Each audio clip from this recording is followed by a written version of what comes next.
Hello and welcome to this 23,000 mile review of our Kia Niro plug-in hybrid.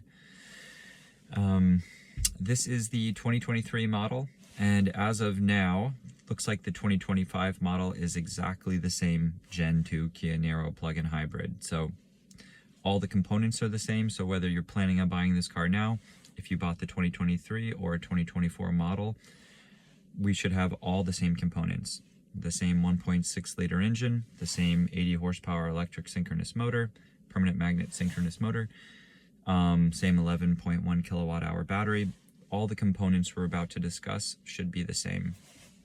And to keep the first part of this review brief, I'm very impressed with the car. So for work, I do about 350 miles a week, and I'm running about 35 to 40 just all electric miles on my way to work and a little bit home on the commute home, and then switching over to the internal combustion engine.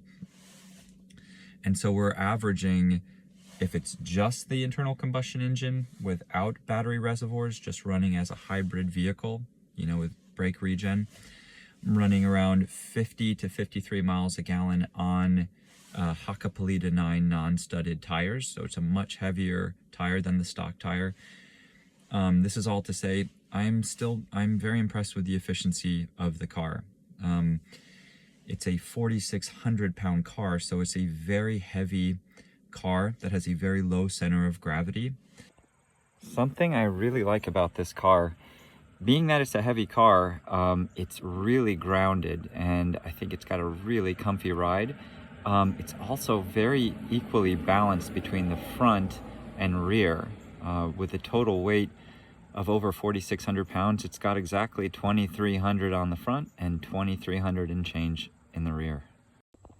So a big part of that high weight and low center of gravity is from, I'm laying on the ground in the back of the car here. You can see the exhaust system right here.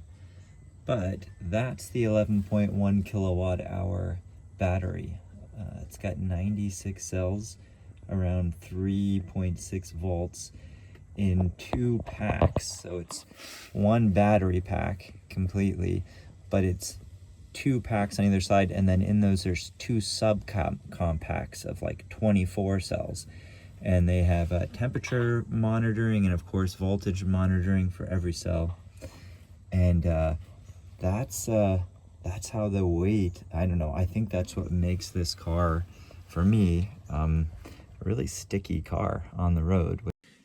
There's not a ton of ground clearance. There's less than 7 inches of ground clearance, I believe, but as a carpenter building houses here in Vermont, a lot of the terrain on the new construction sites are and this is only front wheel drive, but honestly, with the center of gravity the way it is, I've found it to be quite grippy and just a good utility vehicle to getting me to work and hauling my tools in the back, which, you know, love hatchbacks. So the rubber liner we put in the back, this Caterpillar liner I bought from Amazon, has really done the trick. It's a little bit heavy, very rugged though, good for a pouch and tools, or if you're a tradesman, I think, and you don't need a ton of room, I think that is that rubber liner could be a good option for you. Yeah, the battery performance, they say you get 33 miles, and I've always gotten the 33 miles or more, 33 to 40 miles of all electric range. And I do try to maximize my regen, because, you know, you can make a hybrid vehicle just by taking 2 powertrains and sticking them together, but what makes a hybrid vehicle more efficient is the regen braking. That really is it. It's the ability to recollect energy that you've invested in getting the car going when you brake. So getting that energy back when you brake, putting it in the battery and using it through the electric motor, that is really the efficiency gain. So the more you regen brake on this car, it's a twofold benefit.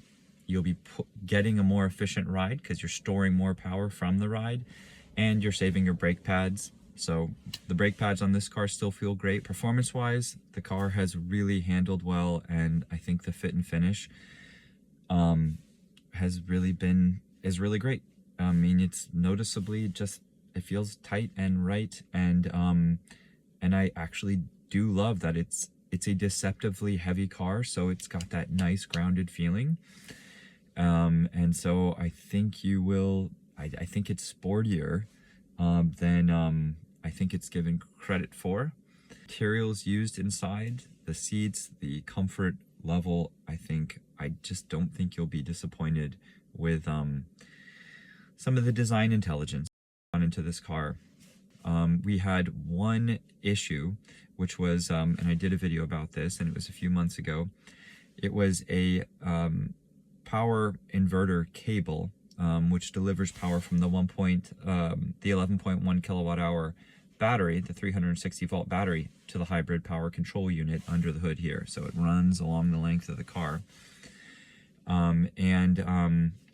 There was a high voltage warning that came up on the dashboard, and which was affecting horsepower. You know, it was a break in the communication between the battery and the hybrid control unit, which is the brains that distributes the power, and that actually did become an issue. I took it to the shop. The warranty covered everything. It was like, it turned out to be, I think, a $900 part, just a big heavy cable.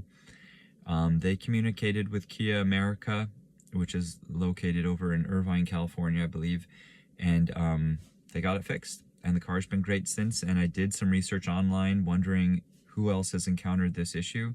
I didn't find much evidence that anyone else was dealing with this, so I've chalked this up to just something that went wrong that is not a systemic issue.